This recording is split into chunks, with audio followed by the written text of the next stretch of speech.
Patients that we can manage in this unit are patients that are over 1 year old.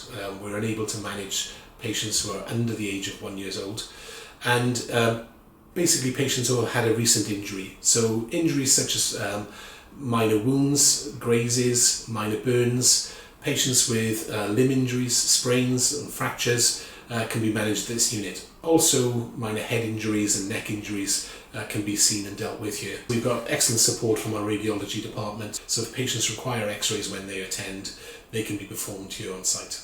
In the last month, we had 97% of the patients that we treated were seen within 4 hours of arrival, and that's from time of arrival to discharge out of the system. So we provide a very rapid service for patients with minor injuries. Recent feedback from the Friends and Family system, 100% of the patients that attended this unit recommended us to other people, so that they were likely to recommend.